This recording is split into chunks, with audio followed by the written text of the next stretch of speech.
नमस्कार दोस्तों, आप सभी का स्वागत है एक बार फिर से हमारे YouTube चैनल एजुकेशन अलर्ट में। दोस्तों आज की इस वीडियो में बात करेंगे संख्या पद्धति यानी कि नंबर सिस्टम। ठीक है, तो दोस्तों नंबर सिस्टम में क्या होता है, जो संख्याएं होती है वो कई प्रकार की होती हैं, तो उनका आपका कन्फ्यूजन रहता है हमेशा के लिए। लेकिन अब तक आपने इस वीडियो को नहीं देखा है और देख लेंगे ना, उसके बाद में सारा कन्फ्यूजन आपका क्लियर हो जाएगा। एग्जाम्स में जो क्वेश्चन है आपके गलत हो जाते हैं।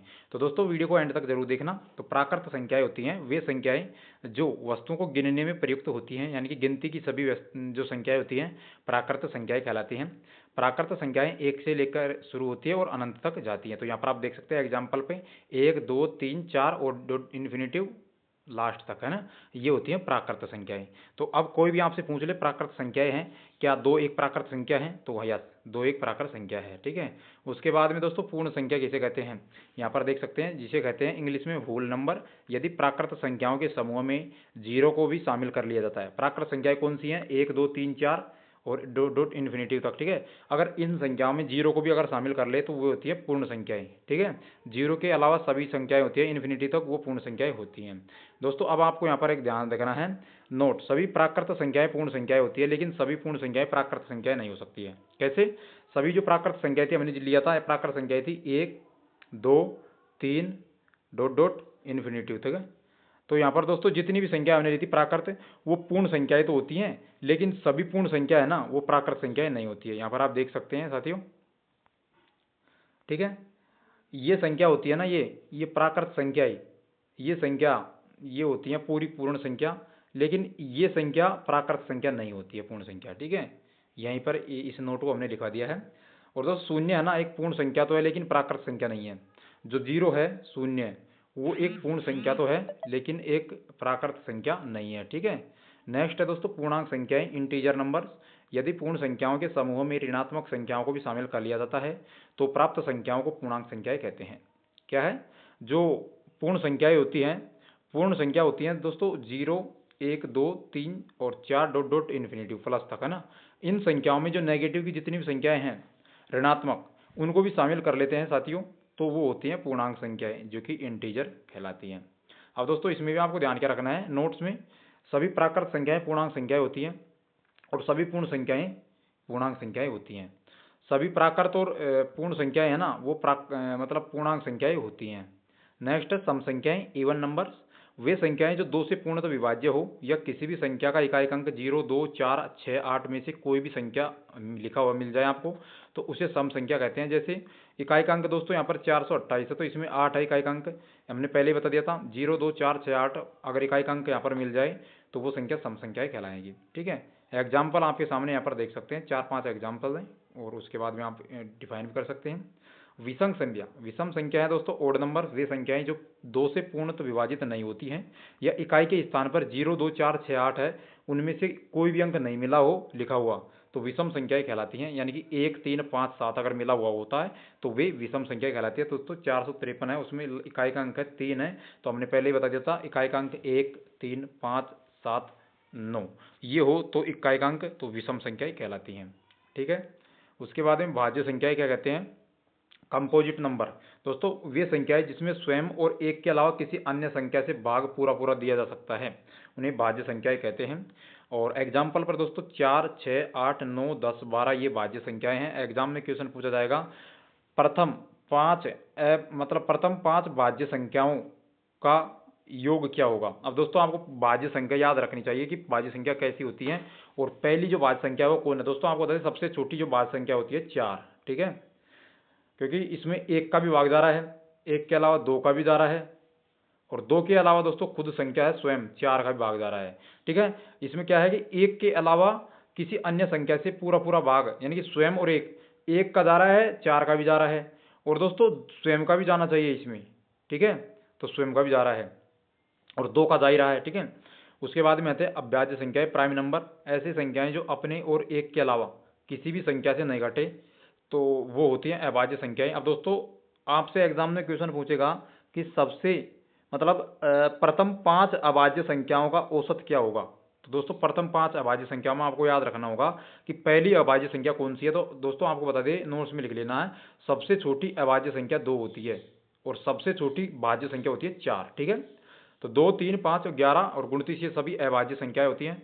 नेक्स्ट है इंपॉर्टेंट नोटिस में दोस्तों आपको देख लेना है, सबसे छोटी अभाज्य संख्या 2 होती है और 1 से 100 तक कुल 25 अभाज्य संख्या होती है। एग्जाम में पूछा जाता है 1 से लेकर 100 तक कितनी अभाज्य संख्याएं होती है, तो आप निकालने बैठोगे दोस्तों 1 से 100 तक कुल 25 अभाज्य संख्याएं होती हैं, तो आपको ये याद रख लेना है। अगला आता है सह अभाज्य संख्याएं दोस्तों, को प्राइम नंबर संख्याओं का वह युग्म जिसमें कोई भी उभयनिष्ठ गुणनखंड नहीं होता है अथवा जिसका महत्तम समापवर्तक यानी कि HCF 1 होता है, तो उन्हें सह अभाज्य संख्याएं कहते हैं। जैसे दोस्तों ये आपको दे दिया जोड़ा 3 और 5, 4 और 9, 5 और 7 और 17 और 19, इनकी बात कर लेते हैं।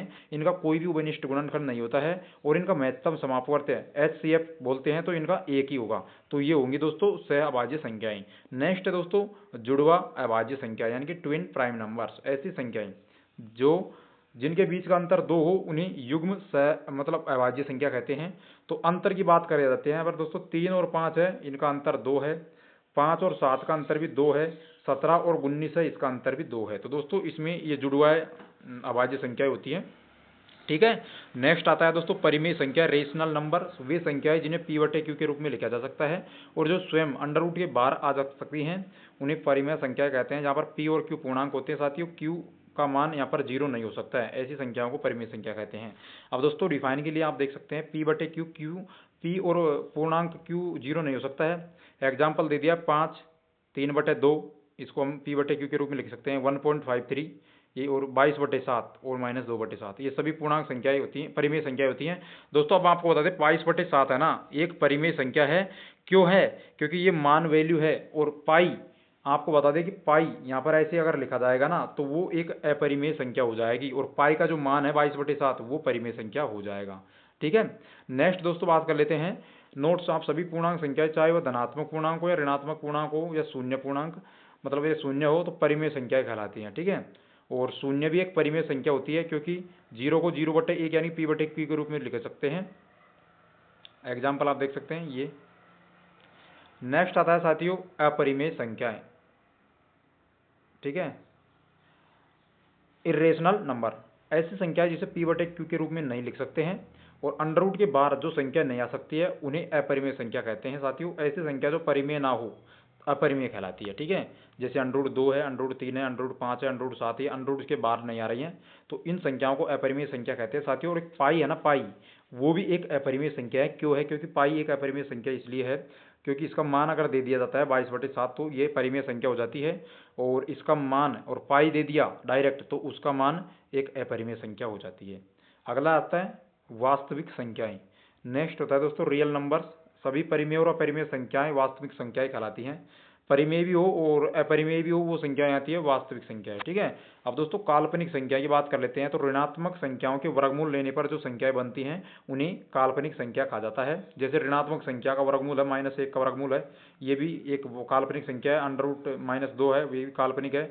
और ये अंडर रूट के माइनस पूरी जो नेगेटिव वाली संख्या होती है वो काल्पनिक संख्या कहलाती है। नेक्स्ट है दोस्तों इंपॉर्टेंट फैक्ट है, यहाँ पर आपको याद रख लेने हैं, एग्जाम्स में क्वेश्चन पूछे जाते हैं तो आपको डायरेक्ट इनको याद करके जाना है। सबसे छोटी अभाज्य संख्या होती है 2। ठीक है। और सबसे छोटी सम अभाज्य संख्या भी 2 ही होती है, और संख्या 2 के अतिरिक्त सभी अभाज्य संख्याएं विषम होती है। 2 है ना, उसके अतिरिक्त सभी अभाज्य संख्या वो होती है विषम। ठीक है। सबसे छोटी विषम अभाज्य संख्या 3 है। नेक्स्ट है सबसे छोटी मतलब भाज्य संख्या वो 4 है। संख्या 1 न तो भाज्य है और न ही अभाज्य है। ठीक है, ये भी आपको याद रखना है। संख्या 1 से लेकर 100 तक कुल 25 अभाज्य संख्या होती हैं। दोस्तों ये क्वेश्चन आपको एग्जाम में डायरेक्ट पूछा जाता है कि 1 से लेकर 50 तक, 1 से 25 तक, 1 से 100 तक कुल कितनी अभाज्य संख्याएं होती हैं। तो आपको बता दें 1 से 100 तक 25 होती हैं, और 1 से 50 तक 15 होती हैं, और 1 से 25 तक 9 होती हैं। और दो सम संख्याओं का योगफल सदैव सम संख्या होती है। जैसे 2 और 4 को हम जोड़ेंगे तो 6 एक सम संख्या प्राप्त होगी। दो विषम संख्याओं का योगफल हमेशा सम संख्या होती है। जैसे 3 और 5 को जोड़ेंगे तो 8 यहाँ पर सम संख्या आएगा। सम और विषम संख्याओं का योग हमेशा विषम संख्या होती है। जैसे 2 और 3 को हम जोड़ेंगे तो वो विषम ही होगा। ठीक है, एक सम और एक विषम संख्या का योग हमेशा विषम संख्या होगी। जैसे 4 और 5 को जोड़ दिया 9 आ जाता है। दोस्तों उसके बाद में बात करें पाई, एक अपरिमेय संख्या है किंतु पाई का मान है वो 22/7, वो एक परिमेय संख्या हो जाएगा। नेक्स्ट है दोस्तों बात कर लेते हैं अगर इस वीडियो में आपको कुछ भी अगर समझ आ गया है तो वीडियो को एक लाइक, चैनल को सब्सक्राइब जरूर कर दीजिएगा। और दोस्तों जुड़े रहना हमारे चैनल पर ऐसे ही अपडेट के लिए, क्योंकि इससे पहले भी दोस्तों मैथ के जितने भी फॉर्मूले अपने बन रहे थे उसकी अलग प्लेलिस्ट बनी हुई है और उसी प्लेलिस्ट में आपको ये वीडियो मिल जाएगी। ठीक है, वो मैथ के जितने फॉर्मूले हैं वो सारी वीडियो मिल जाएगी। और दोस्तों मैथ के जो मेंसुरेशन के फॉर्मूले है उसकी भी वीडियो डल चुकी है कि ये फॉर्मूले हैं ना वो कैसे आए हैं, कैसे बने हैं। आप याद रखते जाते हैं कि त्रिभुज का परिमाप, वृत्त का परिमाप, वृत्त का क्षेत्रफल, गोले का आयतन, बेलन का आयतन, ये सूत्र आप सभी रट के जाते हैं। लेकिन दोस्तों आपको ये पता नहीं है कि ये सूत्र बने कैसे हैं, आए कैसे हैं। एग्जाम्स में अगर आपसे कई क्वेश्चन को घुमा फिरा कर दे दिया है 2-3 तरीके से, तो आप उनमें गलत करके आ जाते हैं। आपको सूत्र याद रहते हैं, उनमें आप थोड़े से क्या है दूसरा सूत्र उसमें पुट कर देते हैं। तो दोस्तों आज हमने एक वीडियो ऐसी डाली थी कल, यानी कि एक दिन पहले, तो उसको अगर आप देख लोगे ना तो दोस्तों आपका एक भी क्वेश्चन गलत नहीं होगा, जो सारे सूत्र आप खुद बना सकोगे। ठीक है, तो वीडियो पसंद आए तो लाइक शेयर सब्सक्राइब जरूर कर दीजिएगा।